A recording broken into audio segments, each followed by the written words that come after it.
PTC news के digital platform तुसीं देख रहे हो। मैं हाँ दलीप सिंह।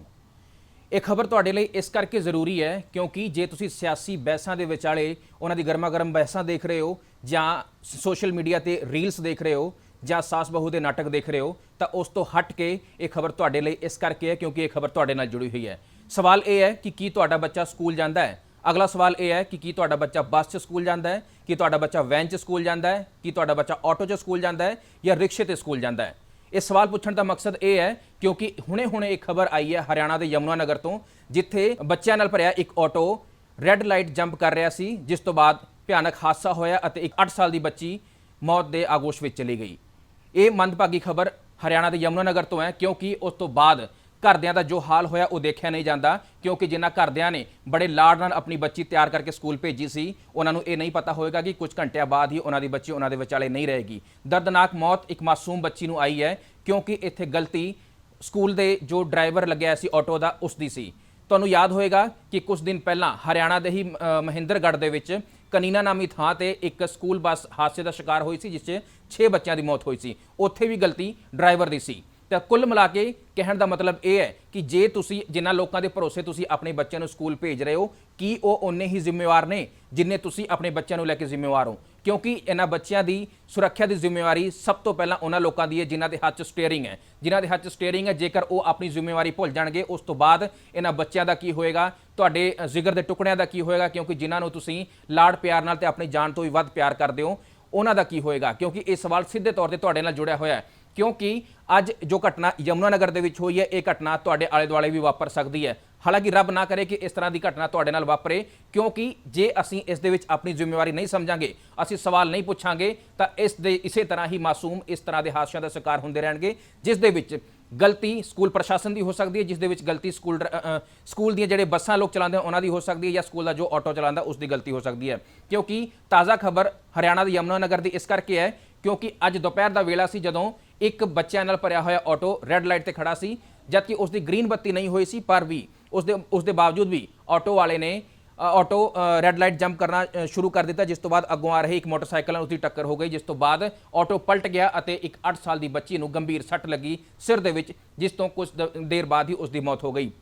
ਤੁਸੀਂ ਫਰਜ਼ ਕਰੋ ਕਿ ਇਸ ਘਟਨਾ ਦੇ ਵਿੱਚ ਅੱਗੋਂ ਮੋਟਰਸਾਈਕਲ ਆ ਰਿਹਾ ਸੀ, ਜੇਕਰ ਕੋਈ ਵੱਡੀ ਗੱਡੀ ਹੁੰਦੀ ਤਾਂ ਸੋਚੋ ਉਸ ਆਟੋ ਦੇ ਵਿੱਚ ਜੋ 6-7 ਬੱਚੇ ਸਵਾਰ ਸੀ ਉਹਨਾਂ ਸਾਰੇ ਬੱਚਿਆਂ ਦਾ ਕੀ ਹੁੰਦਾ।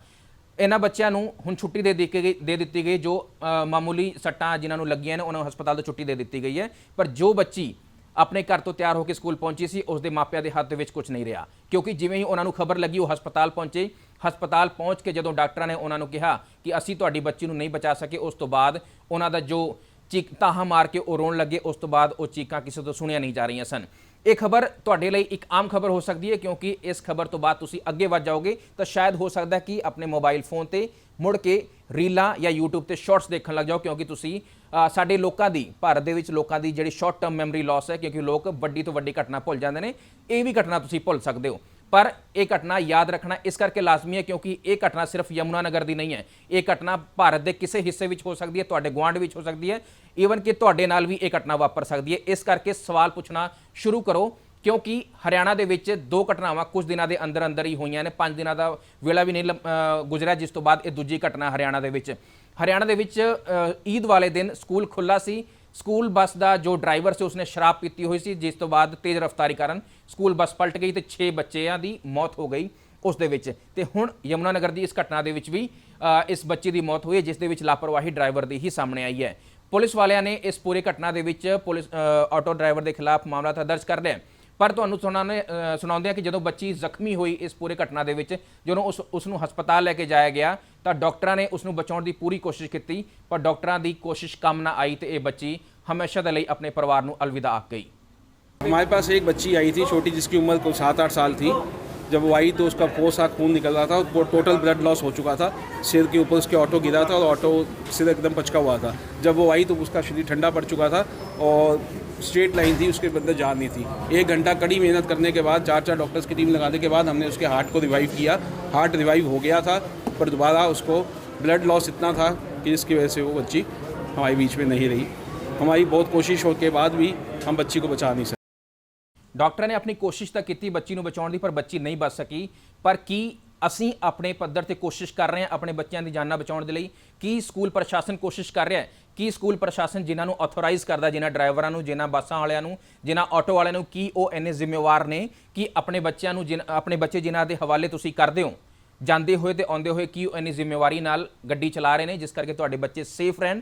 ਇਹ ਸਵਾਲ ਤੁਹਾਨੂੰ ਆਪਣੇ ਆਪ ਤੋਂ ਪੁੱਛਣਾ ਪਏਗਾ, ਕਿਉਂਕਿ ਸਾਰੀ ਜ਼ਿੰਦਗੀ ਦੀ ਜਮ੍ਹਾਂ ਪੂੰਜੀ, ਸਾਰੀ ਕਮਾਈ ਤੇ ਸਾਰੇ ਜੋ ਤੁਸੀਂ ਕੋਸ਼ਿਸ਼ਾਂ ਕਰਦੇ ਹੋ ਆਪਣੇ ਬੱਚਿਆਂ ਦੇ ਲਈ ਕਰਦੇ ਹੋ, ਪਰ ਜੇਕਰ ਬੱਚੇ ਕਿਸੇ ਦੀ ਗਲਤੀ ਕਰਕੇ ਇਸ ਤਰ੍ਹਾਂ ਦੇ ਹਾਦਸੇ ਦਾ ਸ਼ਿਕਾਰ ਹੁੰਦੇ ਨੇ ਤਾਂ ਸ਼ਾਇਦ ਤੁਸੀਂ ਆਪਣੇ ਆਪ ਨੂੰ ਵੀ ਮਾਫ ਨਹੀਂ ਕਰ ਸਕੋਗੇ, ਕਿਉਂਕਿ ਇਹ ਸਵਾਲ ਸਭ ਤੋਂ ਪਹਿਲਾਂ ਤੁਹਾਨੂੰ ਆਪਣੇ ਆਪ ਤੋਂ ਪੁੱਛਣਾ ਪਏਗਾ, ਉਸ ਤੋਂ ਬਾਅਦ ਸਕੂਲ ਪ੍ਰਸ਼ਾਸਨ ਤੋਂ ਪੁੱਛਣਾ ਪਏਗਾ, ਕਿਉਂਕਿ ਇਹ ਸਿਰਫ ਤੁਹਾਡਾ ਹੀ ਨੁਕਸਾਨ ਨਹੀਂ ਹੈ, ਇਹ ਦੇਸ਼ ਦਾ ਵੀ ਨੁਕਸਾਨ ਹੈ। ਕਿਉਂਕਿ ਜਿਨ੍ਹਾਂ ਬੱਚਿਆਂ ਦੀ ਜਾਨ ਕੁਝ ਲੋਕਾਂ ਦੀ ਗੈਰ ਜ਼ਿੰਮੇਵਾਰਾਨਾ ਹਰਕਤਾਂ ਕਰਕੇ ਜਾਂਦੀ ਹੈ, ਉਹ ਬੱਚੇ ਕੱਲ ਨੂੰ ਕੀ ਬਣਨੇ ਸੀ ਇਹ ਸਾਨੂੰ ਅੰਦਾਜ਼ਾ ਨਹੀਂ ਹੁੰਦਾ। ਤਾਂ ਇਹ ਤਾਂ ਰਹੀ ਪਹਿਲੀ ਗੱਲ। ਇਸ ਤੋਂ ਸੇਧ ਲੈਂਦੇ ਹੋਏ ਜੋ ਹਰਿਆਣਾ ਦੇ ਵਿੱਚ ਘਟਨਾ ਹੋਈ ਸੀ ਈਦ ਵਾਲੇ ਦਿਨ, ਇਸ ਤੋਂ ਸੇਧ ਲੈਂਦੇ ਹੋਏ ਪੰਜਾਬ ਵਿੱਚ ਵੀ ਪੰਜਾਬ ਸਰਕਾਰ ਨੇ ਸਰਕੂਲਰ ਜਾਰੀ ਕੀਤਾ ਸੀ ਕਿ ਜੋ ਸਕੂਲਾਂ ਦੀਆਂ ਬੱਸਾਂ ਨੇ, ਜੋ ਸਕੂਲ ਨਾਲ ਜੋ ਵੈਨਾਂ ਲੱਗੀਆਂ ਹੋਏ ਨੇ, ਕਿ ਉਹ ਸਾਰੀਆਂ ਟਰਾਂਸਪੋਰਟ ਵਿਭਾਗ ਦੀਆਂ ਸਾਰੀਆਂ ਸ਼ਰਤਾਂ ਨੂੰ ਪੂਰੀਆਂ ਕਰਦੀਆਂ ਨੇ। ਇਹ ਤਾਂ ਕੰਮ ਰਿਹਾ ਸਰਕਾਰ ਦਾ ਜਾਂਚਣ ਦਾ, ਜਿਸ ਤੋਂ ਬਾਅਦ ਸਰਕਾਰ ਵੱਖ-ਵੱਖ ਥਾਵਾਂ ਤੇ ਛਾਪੇਮਾਰੀ ਵੀ ਕਰੀ, ਵੱਖ-ਵੱਖ ਥਾਵਾਂ ਤੇ ਨਾਕੇ ਲਗਾ ਕੇ ਬੱਸਾਂ ਦੇ ਪੇਪਰ, ਪਰਮਿਟ ਸਭ ਕੁਝ ਚੈੱਕ ਕੀਤਾ ਜਾ ਰਿਹਾ ਹੈ। ਇਸੇ ਤਰ੍ਹਾਂ ਹਰਿਆਣੇ 'ਚ ਵੀ ਹੋ ਰਿਹਾ ਹੈ। ਪਰ ਇਸ ਸਭ ਦੇ ਵਿਚਾਲੇ ਮੈਂ ਬਾਰ-ਬਾਰ ਇਸ ਕਰਕੇ ਕਹਿ ਰਿਹਾ ਕਿ ਸਾਡੀ ਸਭ ਤੋਂ ਪਹਿਲਾਂ ਜ਼ਿੰਮੇਵਾਰੀ, ਜੋ ਮਾਪੇ ਨੇ ਉਹਨਾਂ ਦੀ ਜ਼ਿੰਮੇਵਾਰੀ ਸਭ ਤੋਂ ਪਹਿਲਾਂ ਬਣਦੀ ਹੈ, ਪੁਲਿਸ ਤੋਂ ਵੀ ਪਹਿਲਾਂ ਬਣਦੀ ਹੈ। ਕਿਉਂਕਿ ਜੇ ਪ੍ਰਸ਼ਾਸਨ ਇੰਨਾ ਗੰਭੀਰ ਹੁੰਦਾ ਤਾਂ ਇਸ ਤਰ੍ਹਾਂ ਦੇ ਹਾਦਸੇ ਸ਼ਾਇਦ ਨਾ ਹੁੰਦੇ, ਜੇ ਇੰਨਾ ਸਖਤ ਹੁੰਦਾ। ਇਸ ਦੇ ਵਿੱਚ ਸਭ ਤੋਂ ਪਹਿਲਾਂ ਤੁਹਾਡੀ ਜ਼ਿੰਮੇਵਾਰੀ ਬਣਦੀ ਹੈ ਕਿ ਤੁਹਾਡਾ ਬੱਚਾ ਜਿਹੜੇ ਸਕੂਲ 'ਚ ਜਾ ਰਿਹਾ, ਕੀ ਉੱਥੇ ਖਾਸ ਕਰ ਟਰਾਂਸਪੋਰਟ ਦੇ ਨਿਯਮਾਂ ਦੀ ਪਾਲਣਾ ਕੀਤੀ ਜਾ ਰਹੀ ਹੈ। ਜਿਸ ਆਟੋ ਦੇ ਵਿੱਚ ਇਹ ਬੱਚੇ ਅੱਜ ਆ ਰਹੇ ਸੀ ਹਰਿਆਣਾ ਦੀ ਯਮੁਨਾ ਨਗਰ ਤੋਂ, ਉਸ ਆਟੋ ਦੀ ਹਾਲਤ ਵੀ ਬੇहद ਖਸਤਾ ਸੀ। ਤਾਂ ਤੁਸੀਂ ਇਹ ਸੋਚ ਸਕਦੇ ਹੋ ਕਿ ਜਿਵੇਂ ਹੀ ਆਟੋ ਪਲਟਿਆ ਉਸ ਤੋਂ ਬਾਅਦ ਇੱਕ ਬੱਚੀ ਦੀ ਸਿਰ ਦੇ ਵਿੱਚ ਗੰਭੀਰ ਸੱਟ ਲੱਗੀ, ਜਿਸ ਤੋਂ ਬਾਅਦ ਉਸ ਨੂੰ ਬਚਾਇਆ ਨਹੀਂ ਜਾ ਸਕਿਆ। 8 ਸਾਲ ਦੀ ਮਾਸੂਮ ਬੱਚੀ ਸੀ। ਉਸ ਤੋਂ ਬਾਅਦ ਆਟੋ ਵਾਲੇ ਦੇ ਖਿਲਾਫ ਮਾਮਲਾ ਦਰਜ ਕਰ ਲਿਆ ਗਿਆ, ਕਿਉਂਕਿ ਉਹ ਰੈੱਡ ਲਾਈਟ ਜੰਪ ਕਰ ਰਿਹਾ ਸੀ। ਰੈੱਡ ਲਾਈਟ ਤੇ ਸ਼ਾਇਦ ਉਹ ਖੜਿਆ ਹੁੰਦਾ ਤਾਂ ਰੈੱਡ ਲਾਈਟ ਜੰਪ ਕਰਦੇ ਹੋਏ ਇਹ ਐਕਸੀਡੈਂਟ ਨਾ ਹੁੰਦਾ। ਪਰ ਇੱਥੇ ਗੱਲ ਸਾਰੀ ਆ ਕੇ ਮੁੱਕਦੀ ਹੈ ਜ਼ਿੰਮੇਵਾਰੀ ਤੇ। ਜ਼ਿੰਮੇਵਾਰੀ ਕਿਸ ਦੀ?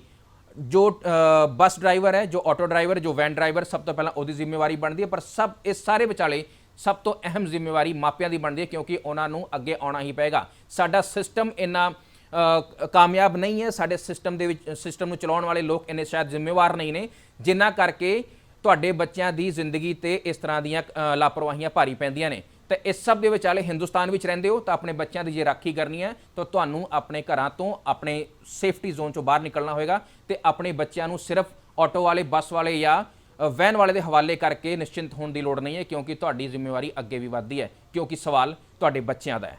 ਧੰਨਵਾਦ।